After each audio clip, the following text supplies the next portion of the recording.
Hello, ladies and gentlemen, boys and girls, college football fans across the nation and around the world. This is Tim May with the Tim May Podcast, edition 100 and something.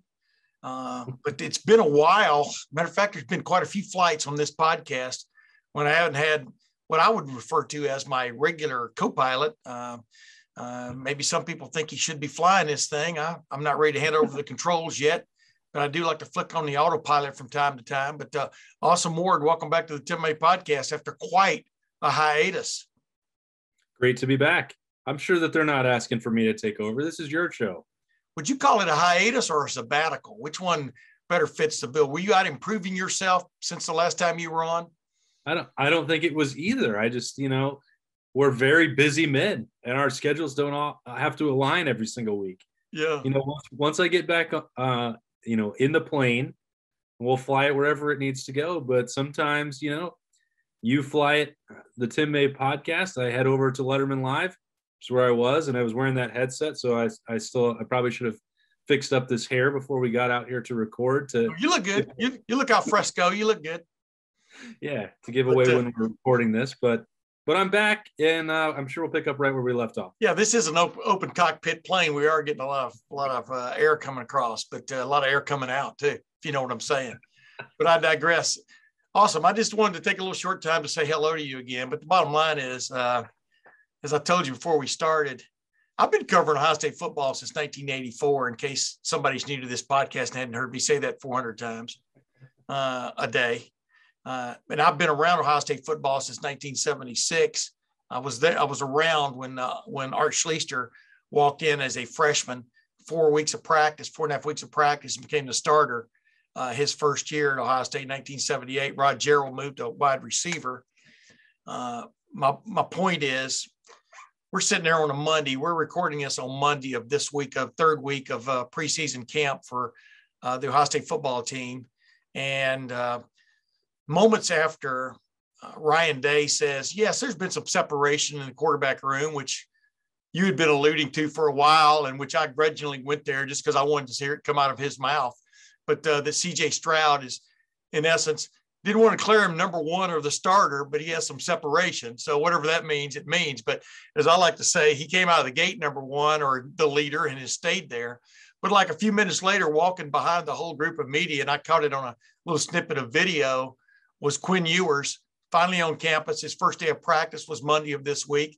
He was one of the last guys, if not the last guy, to leave the field or the cold tubs in that post-practice ritual the Ohio State football team puts their players through, so they don't, get all tightened up after a practice. And I'm just thinking, this is the weirdest time I've ever remembered from a quarterback room standpoint at Ohio State, with C.J. Stroud sitting there, Kyle McCord and Jack Miller sitting there, and Quinn Ewers coming into town and now sitting there. Depending on how you add up the stars, that's at least 18 stars, maybe 19 if you give Kyle McCord 5 at one point. But 18 stars worth of quarterbacks, all who are either redshirt freshmen, who are C.J. Stroud and Jack Miller, or freshmen, Kyle McCord and Quinn Ewers, all sitting there in the same room. And I won't even get into what that room's going to look like a year from now or 5 months from now. But you got to admit, this is a moment in time, isn't it? Yeah, it's like taking the 2015 off-season quarterback discussion and saying, all right, I'll raise you one. Yeah. Or more, depending on what you're talking about with the star rankings, because as good as Braxton Miller was when he was healthy and before, he recognized the time to move to wide receiver, as great as Cardale Jones was during the national title run and what JT Barrett accomplished before that injury, we weren't talking about nothing but 5-star recruits out of those guys. They had to earn their place, and then they were veterans, and the situation was a little bit different than what we're talking about right now with, all three of those guys had experience for Ohio State, and 0 out of these 4, in significant moments have that. CJ Stroud came off the bench, in big games, but just briefly to replace Justin Fields, very briefly. He and Jack Miller both got it in some late reps, not as many as they would have anticipated during their freshman year, and ran the football and handed it off. Neither of them threw a pass. Yeah, let me interrupt you. and each of them has a rushing touchdown. I mean, go figure, but go ahead. It's crazy. And, Kyle McCord obviously he's a true freshman. He doesn't have any of that. And Quinn Ewers is supposed to be in high school. So it's a fascinating dynamic. You're not probably ever going to look through Ohio State history and find guys, certainly not more higher recruiting rankings. This would be the most talented group on paper, but it's also one of the most inexperienced that Ohio State's ever had. And this is the true test for Ryan Day.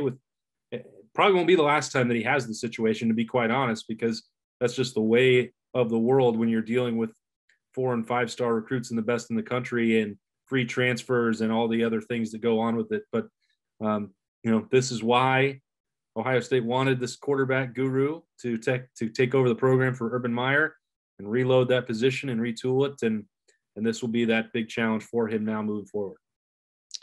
We had a nice discussion last week after one of the practices, you, Jeremy Birmingham, Spencer Holbrook, and yours truly, about that. And I brought up the fact that, this, at the least, this is a curiosity for all concerned, including the players and the coaches. I mean, everybody's curious to see really how good this Quinn Ewers kid is. I believe Ryan Day has a wherewithal to keep it from becoming a distraction from within, but there's no doubt about the public interest in this. I mean, this is this guy's already done a commercial for Holy Kombucha. Remember when I asked Ryan Day whether he'd tried that drink or not yet today in the press conference? And he said, no, he hadn't tried it yet. But the bottom line is this guy's already got commercials, and he's not even, or endorsements. He's barely been on campus. I mean, this, in all kinds of ways, this is just the strangest time ever. But, it's, I just think, I don't know how you handle this as a head coach, because the problem is you're going to have a hole in your quarterback situation a year from now, unless something really strange happens and two of these guys don't move on. Whoever the two are, who knows, but don't you agree? I mean, it's just put Ohio State in the best of times, and maybe a year from now in the worst of times, in terms of getting a third quarterback in there who they trust, who can, is highly recruited, talented enough to, et cetera, to be that third guy in, et cetera. But I mean, this is an interesting moment in that regard, right? Yeah. I don't know. I just look at it, Tim, like this moment was probably going to happen at some point for Ohio State. Whenever Quinn Ewers arrived, not all 4 of these guys were ever going to play together. Now that the timeline was probably bumped up a little bit, maybe even by a full year. But I just look at it like at some point, Ohio State was going to have to probably, take a graduate transfer to plug that hole, or find somebody like Gunnar Hoke who, had his shot somewhere else and is ready to embrace a role if maybe he wants to be a coach down the road, or, just be a quality backup. At some point that's going to have to be what that third guy is. I don't think you can build a roster that has nothing but 5-star recruits at quarterback in this day and age. So I don't look at it as, when you say, best of time or worst of time, to me, it's not a hole that wasn't going to have to be filled at some point. So it's tough. That's the way of the world now. And it's certainly fascinating for Quinn Ewers, because we've never seen anything like this. But from Ryan Day's perspective, I think he probably is okay. Like, I think he's ambivalent towards the way it worked. Like, he gets Quinn Ewers on campus. He gets him, going to get to find out a little bit sooner, or get him prepared, however you want to view it. That's underway. You don't have to wait till Quinn Ewers shows up in January. You've got all 4 of them now. There's probably a limit to how much evaluation and real work Quinn Ewers will do between now and the end of January. But, this way, like, all right, let's get that over with. You don't have to, that moment's not going to be down the road in a year and kicking it down and put it off as long as possible. I think the way, the Ryan Day that you and I seem to know, I think he'd rather tackle that right now and then find what that next problem is going to be later on. Yeah. But I'll tell you what, the Ryan Day I know, and I mean, he knows he's got a pretty damn good football team, on the hoof, as the old saying goes. So many unknown variables in this, though, from the secondary to how those linebackers going to play, to your starting quarterback, who is, no matter who it is, has never thrown a pass in college. But you're right. I think, he's got to be, I don't know. I keep using the word champion at the bit, but I mean the term champion at the bit just because a lot of people I'm mispronouncing it. So that's why I like to use it. But I also like to use it because I think he would really like to know more about Quinn Ewers right now, a guy that he, quote, offered, end quote, as an 8th grader, and has been intrigued by this guy for 3 years. And now he's on campus. But really, it's like you can't really do anything with the season, 3 weeks away. You can't really do anything with him right now, but you would sure like to open that present and see what it's all about. It's because, Ryan Day loves quarterbacks. He was one, and he loves where a great quarterback can take his offense. Look what he did with Justin Fields, and before that with Dwayne Haskins, with Urban Meyer and stuff. And so I think this is a really interesting time for Ryan Day specifically, because like you said, he knows this is an anomaly. And I maybe it's hyperbole to talk about the worst of times, best of times, worst of times, only because, you would really like to know which of these 4 is clearly the best guy. And you'd like to know it sooner rather than later. You follow? Because that could be the guy that sets the tone for 3 seasons for your football team. And yet you can't really go to this new guy yet because he hadn't been around enough for you to legitimately just throw him in there. But has he been? You know what I mean? Will Ryan Day take that shot? I don't think he will, but what do you think? And I don't mean as a starter, but don't you think he's as curious as anyone to see what Quinn Ewers is all about? Yes and no. I'm not meaning to hedge on that, but I that's kind of like my best of times, worst of times answer. Go ahead. Yeah. I've had conversations with people in the program who are going to be working with Quinn Ewers, and they are stressing the need to tap the brakes. So what you're saying is, would Ryan Day want to do that? There's probably a part of him that does. There's a bigger part of him that I think, and he hasn't said this directly to me or publicly to anybody, but, when he's talking in his press conference on Monday about, we're going to show him the locker room. This is not just coach speak and trying to deflect. There is so much that has to be learned to play this position. And I've said it, every day on that practice report for the last 2 weeks. I've said it on Lettermen Live. I've said it anytime that the fan calls on the radio to talk about Quinn Ewers. It is not realistic to throw him into these situations right now. Forget about, the jokes about, do you know your way around the Woody? You get a playbook, maybe he'll learn it in a hurry. Maybe he knows where the receiver's supposed to go, where he's supposed to go with the ball. But beyond that, it's deciphering coverages, it's sliding protections, it's understanding when to throw the football away, when to take a shot.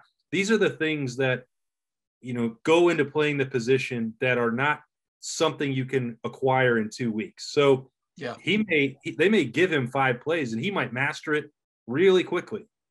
But there's so much more that he has to know before he can take it to not only a game field, but a practice field.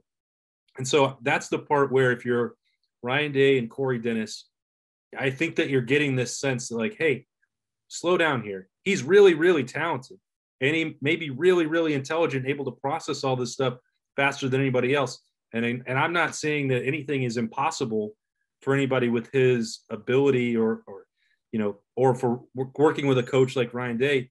He could certainly prove the world wrong, but I think that everybody involved came into this with the expectation that you're supposed to be playing for South Lake Carroll right now, not competing for a national championship. You're not ready for that. And by January, maybe you'll have gained so much from 3.5 months that you can go into a spring battle with whether that's Kyle McCord or CJ Stroud. I think those are the 2 guys at the top of the depth chart right now. And maybe you're better prepared for that than you ever would have been on August 16th. You know what they ought to let him do? They ought to let Quinn Ewers, the first couple of home games, go out into the parking lots and throw footballs with fans, and kind of build up his rep and build up, I'm just messing with you. Yeah, playing quarterback is so much more than throwing the ball, But anybody who's seen him play who's watched video of him play knows this guy is special in throwing the football. But there is so much to learn. I agree with that 100%. But I just know based on the experts that this guy's got something about him that experts didn't see in the other three guys that are in that room, when they were coming out of high school. I don't know about that, Tim. I mean, C.J. Stroud was number 3 in the country. Well, I'm just going, this is the highest rated quarterback Ohio State has ever recruited. I mean, based on the recruiting experts rankings, but I agree. Yeah, C.J. Stroud was the MVP of the Elite 11. I mean, no, that's what I'm getting to him in a moment, man, because I'm not going to forget about him. Believe trying to grab the wheels back to this jet. Yeah, I know, but you got to let the jet sometimes fly over the Atlantic before it comes back in and hits the Rockies. But I agree, the Appalachians. I'm on the wrong side of the country now. But yeah, I'm just talking about the curiosity factor.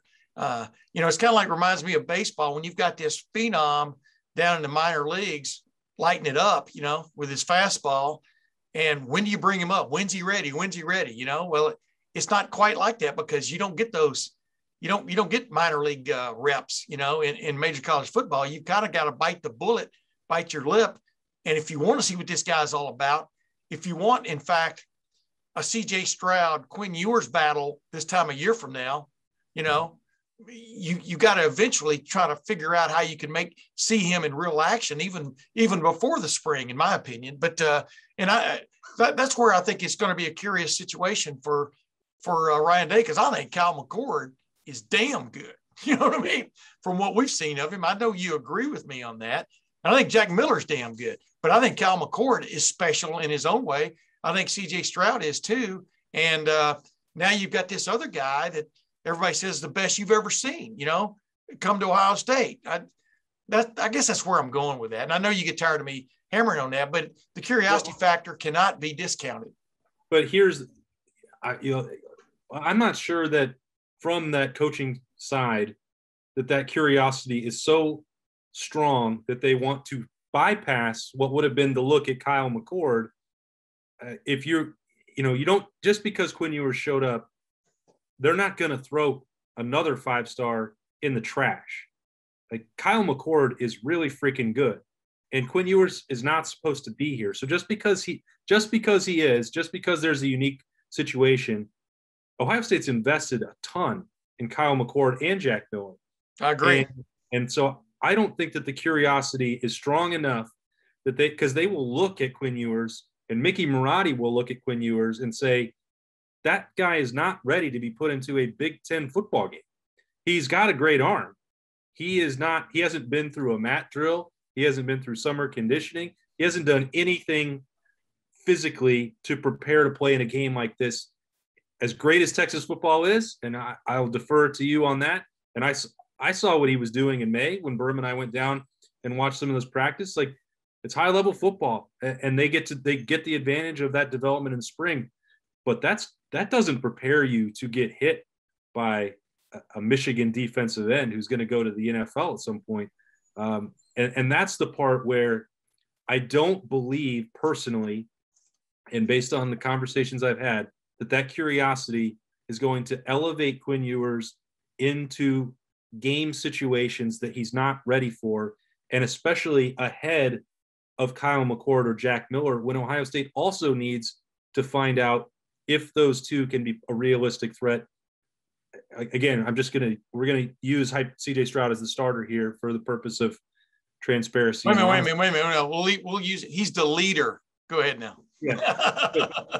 Leaders and legends. Go ahead.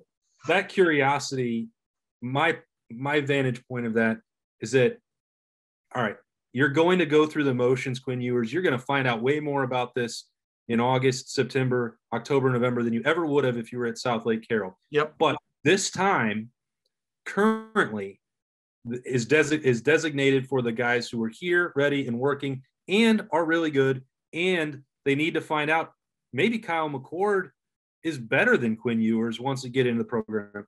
I don't know. Yeah. But I don't believe that Ryan Day is going to skip over the two guys who are here just because of that curiosity factor. And I'm not disagreeing with anything you've said about other players wanting to see if he's the real deal. the part that the coaching staff left to fight, maybe wanting to put it into a game and get even more of a head start from their perspective. Certainly the fan and media interest in Quinn Ewers due to that recruiting ranking. I understand all that as well, but I don't, that's the part where I say, let's not get ahead of it because the other guys are really good too. Yeah. You know, if you go back and check my testimony, I didn't say necessarily that he would shove him in. I am as curious about Kyle McCord as I am Quinn Ewers. As a matter of fact, all the spring game did for me about Kyle McCord was pique my curiosity. Pique. I think I did that right, didn't I? Yeah. Yep. Yeah. I mean, I think Kyle McCord is the real deal. He's a little different looking quarterback than Quinn Ewers in some respects. Much shorter hair. Yeah. Well, shorter hair for sure. Yeah. But yeah, I was pretty much, I just would like to be in Ryan Day's mind right now, because I guarantee you there are all kinds of thoughts going on, because I'm not sure any coach has ever had it like this, you know, from the talent that's on hand at the quarterback room, but the inexperience all at the same time. If you know, CJ Stroud, like we said, is yet to throw a pass in college football. Of course, Kyle McCord hasn't. Jack Miller hasn't, and neither is Quinn Ewers. And I just think this is one of the rarest time I can ever remember on any college campus of having this kind of quality starting or kind of quality quarterback talent in the same damn room. You know, it's crazy. But past that, I really think, you know, even Bobby Stroop, the guy I had on several weeks ago, who's worked with Quinn Ewers now for 3 years, he even said pump the brakes. You know, he didn't use that term, but he intimated pump the brakes. I mean, you know, be realistic in your expectations on this guy from the standpoint of early on, because he's got to learn people's names, you know, much less formation names and what you do. And, as the old saying goes, as Ryan Day will say, and Tom Herman used to say, every play has an answer, no matter what the question is posed to you by the defense. You've got to learn those answers, you know, and get on with it. So, yeah, he's got a hell of a lot to learn. Now, let's move forward real quick, although unless you want to say something in retrospect there. Well, I know that we poke a lot of fun about, the Tate Martell warning to Justin Fields and how you need a year to really learn. And understand. See, there you go. But there's a part of that that's certainly true. And, the timeline will not be the same for everybody. But I think it would be a dramatic outlier to think that could happen in 2 weeks or even 3 months. I agree.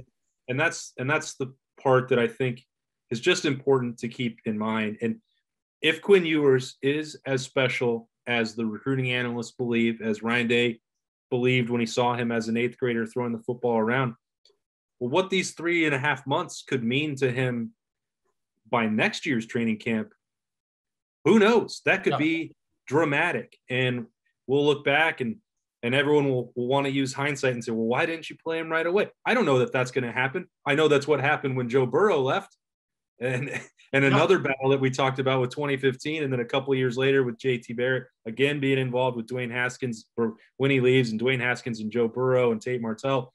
That was also a wild one. The more we think about it, Tim, we've seen truly, the most exhilarating or, scrutinized quarterback battles in the country, located here. It's a combination of, Ohio State's power, its brand, and the fact they're really good players. But we've seen, to your point, we've seen a bunch of really wild ones, really good ones, 2 first-round draft picks going at it in the spring and one having to leave town.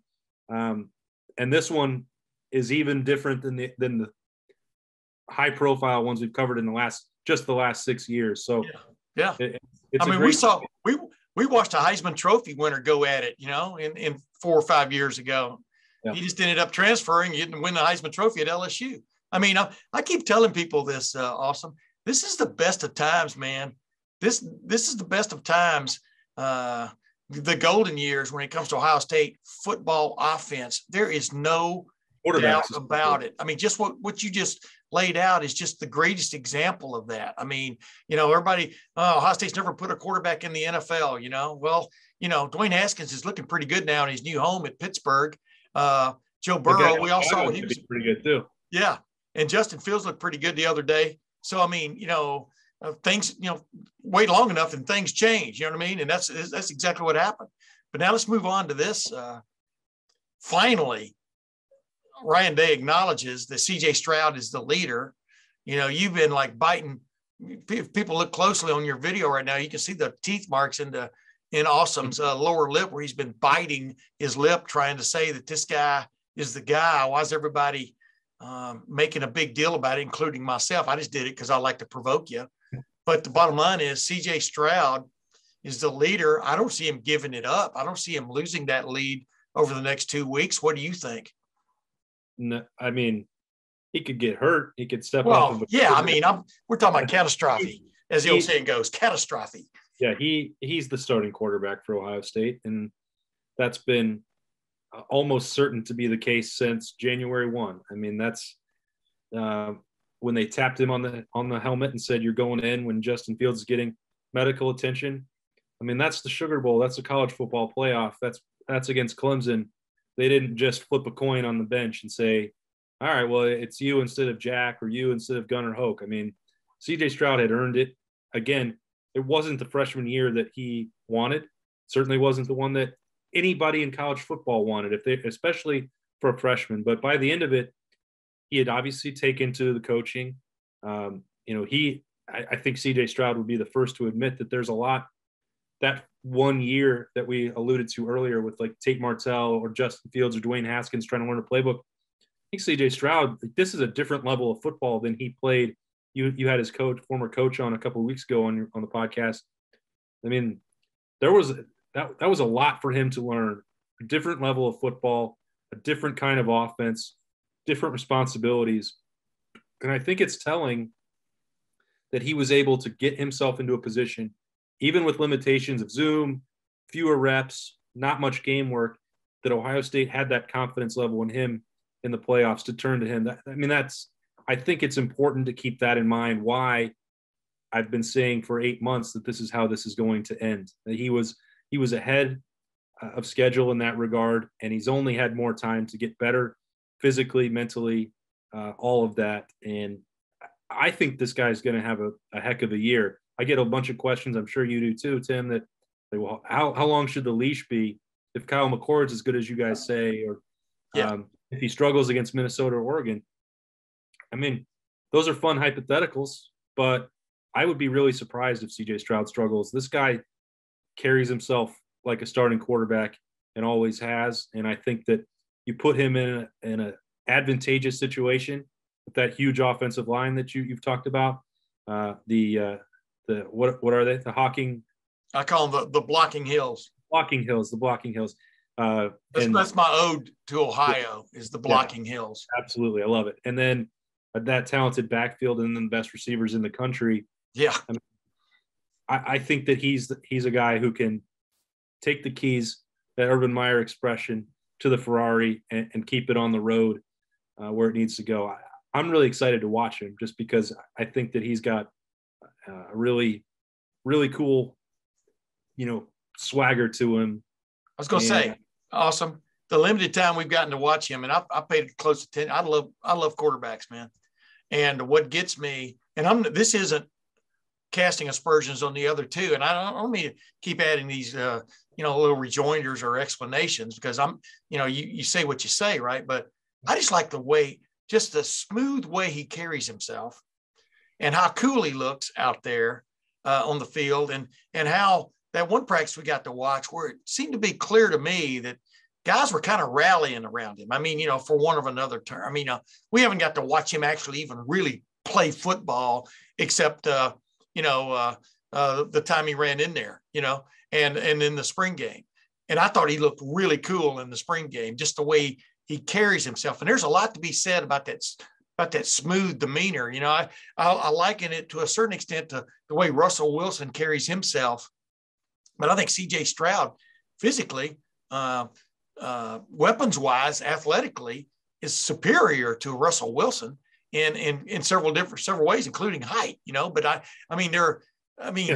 that's what I'm saying. I mean, there's no doubt about people are going to be excited about the fact that the number one ranked player in the class of 2022 and maybe now 2021, but I don't know, is it him or Tui Moloau? I'm talking about Quinn Ewers, that they're both on campus right now, but that Quinn Ewers is on campus right now, but that CJ Stroud, it's this guy, like you said, if there'd been a need for a starting quarterback last year when he showed up, he might have been competing for it. You agree? I mean, he would have been right in there. Yeah. I mean, think about how different that could have looked for Ohio State. Because I'm also not, suggesting right now that he could have played anywhere near the level that Justin Fields did. Because I'm just saying if Fields hadn't been around, is my point. Oh, yeah. Of course. But that's also my point when we're talking about what that is like for this depth chart or curiosity for Quinn Ewers.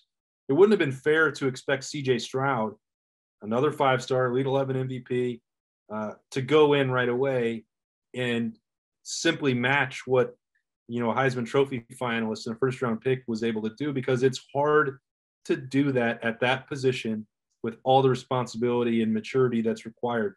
I'm not saying any of this to knock Quinn Ewers. As I said over and over, I've seen him throw. I've been blown away by what he can do with his arm talent. But I've also seen CJ Stroud do that. And I know that if you give somebody more time and more reps and more lifts with Mickey Marotti, good things come from that. And I don't know. I think that to see CJ Stroud, once you get to week 1, if you're Ohio State, then I think maybe some of this curiosity, intrigue factor with Ewers will subside a little bit, because you're about to see another 5-star under center with the experience or with the added time in the system. I don't know that will happen. That's more of a prediction or an educated guess. Yeah. But I think that that's probably what's going to happen, is that, some of this, as we're dealing with it right now, literally on the first day that Quinn Ewers puts on a practice uniform, a black non-contact jersey, and an Ohio State helmet, this has never happened. I get it why there's so much interest inside and outside the Woody, but I think you get to September 2nd, you see somebody who could be a Heisman Trophy finalist himself, then it gets a little bit easier to back off and say, all right, we can take it slow here. We're not trying to need Quinn Ewers this season. We've got CJ Stroud in control here. Yeah. Personally, I predict that Quinn Ewers will see some time later in the year, or maybe in one of those early non-conference games. We'll see. Other than Oregon, we'll see what happens. But definitely, I think Kyle McCord's going to get some time. Jack Miller probably will get some time. But I think you're going to see Quinn Ewers sometime this season throw the football, and on the field in a real game. And the only reason I'm saying that, his clock is ticking. His 3-year clock is ticking. If he's as good as everybody thinks he is Ohio State's got a 3-year window to take advantage of it. If he's not as good as everybody thinks he is, there'll be somebody else coming along. You know what I mean? So his clock is ticking, and it behooves Ohio State to somehow or another figure out whether he does have the goods, And I'm just talking about down the road this season, but I do think he's going to see action in some game or games as this year goes along. And like you said, the injury factor could throw a real monkey wrench into everything we're talking about here, as we've seen it happen time and again covering Ohio State football. Hey, last thing, I asked Ryan, has there been any separation? He said there's been separation, CJ Stroud above the other two. And I asked if there's been any separation between those other two guys, Kyle McCord and Jack Miller. You fully believe that the number 2 guy is Kyle McCord right now, right? I certainly do. Yeah. Well, I'm glad you're consistent on that. I thought you would expand on that, but I just like the way No, I totally appreciate you being terse with your answer. Go ahead. I've been gone so long that I was trying. That was what I worked on sabbatical. Like, you say that I talk too much and take too much time, and you and I both get long-winded. I thought maybe, hey, I'll just drop in a simple affirmatory answer and we'll move on. Yeah. By the way, I said that. Yeah. Anyway, now now have a loss for words. Go figure. He's look. Hey, last thing. Go ahead. I'm way more impressed with Kyle McCord. I think I probably would have said a lot of similar things about Kyle McCord in spring camp that I'm saying about Quinn Ewers now. Yeah. And Kyle McCord definitely, and I'll be the first to admit it, did more in those 15 practices and in that spring game than I anticipated that he would. And I bring that up because it's a reminder that all these guys are really talented, and given the right circumstance, hey, if Quinn Ewers had got to, reclassify way earlier and gone through a spring, hey, maybe I'd be talking about this completely differently than this particular situation, which is 2 weeks before the season opener against a Big Ten opponent on the road on a Thursday night. But Kyle McCord did have that opportunity, and he absolutely made the most of it. Yes. The way he throws the deep ball is really what gets me. I think that if you look at, he has a lot of faith in his arm, and that's probably something that Ryan Day and Corey Dennis are working on, that, protecting the football and not taking too many chances. I think that would be something that sets CJ Stroud apart, having gone through a year and watched and learned from Justin Fields. He probably is more decisive and safer with the football than what Kyle McCord would be. And there's good and bad that comes with that. We all know what Brett Favre did with that gunslinger mentality. Yep. I think there's part of that with Kyle McCord as well. But I believe pretty strongly at this point that if Ohio State needs a second guy on September 2nd, that would be the true freshman. And I'm not usually a person who would elevate that, as this entire episode has proven. Yeah, I mean, you're exactly right. But Kyle McCord now, taking everything we saw in the spring game with a grain of salt, since they had the don't hit me hard jerseys on. Joe Burrow, remember that one spring, he didn't get to wear one of those. And he ended up winning the Heisman Trophy 3 or 4 years later. But I digress. Bottom line is, I think Ohio State, golly, pardon the pun, is in good hands at quarterback. I mean, no matter really, you could make a case for all three of these guys, the guys who are there, having a shot at it. It's just good to finally hear that Ryan Day has named a leader in the group. And, of course, now you throw Quinn Ewers in, and he's got a lot to learn. But, too many people say he's too talented for him not to rise somewhere during this season and get a shot. I want to ask you one other thing before we get out of here. I asked Ryan Day in the press conference, has there been any separation at running back? Give us a separation there. And he went on to talk about, Travion Henderson's added a spark to the group. I think that might have been the term he used. But anyway, he added a jump to the group. But Master Teague III's had his best preseason or, last couple of weeks ever, and really likes the way he's got. And then he went on to add Mayan Williams, who we've seen taking first reps a lot of times when they get in line out there. And then he added, of course, Evan Pryor, who had his black stripe removed last week. And then, of course, he added Marcus Crowley. He had some really good moments last week. So what do you take from all that? Who is I think the starting running back for Ohio State on September 2nd at Minnesota is going to be Master Teague III. I do believe that. I'm talking about the guy who's out there first, depending on the situation, but the guy who's out there first. But what do you take? I mean, just give me a quick glimpse of where's the separation there, you think? Yeah, I actually think Mayan Williams will get the first rushing attempt of the season for Ohio State. I see you always cozying up to Tony Alford as he's leaving the field. I know you got inside info there, but go ahead. Well, I mean, usually I know. right. I try to cozy up to him too because he's one of my favorite people. Forget coaching; he's a great guy. I do love talking to Tony Alford, and look, I think he loves all 5 of the options. He does. It's not just the 4. I think if you have that conversation, if we're cozying up next to him, he would tell you, whoever the first guy is, he still believes that the other 4 could also really help. And I think Evan Pryor was ruled out of that conversation or not included in it as much heading into training camp. 2 weeks later, they're seeing a lot of things from the way that he attacks practice, work habits. To me, Berman and I, right before COVID, had gone down to meet him in North Carolina. I was like, all right, maybe this would be a little bit of that H-back and Curtis Samuels type look. He is, I tell you, you see those blocking drills, the open periods of practice that we get to watch. Yeah. Evan Pryor is not afraid to go after somebody and do some of the pass protection pickup, all blitz pickup stuff that needs to be done. So I'd put him in that mix. I think Mayan Williams will start the year as that first string guy. I don't think that it's going to be easy to hold that job for more than a couple of weeks before number 32 gets rolling. That guy is different. I keep saying it. It's like you've got 5 running backs there. They're all really good, but you got one guy that's a little bit different. And that's what kind of goes back to what I'm saying about Quinn Ewers.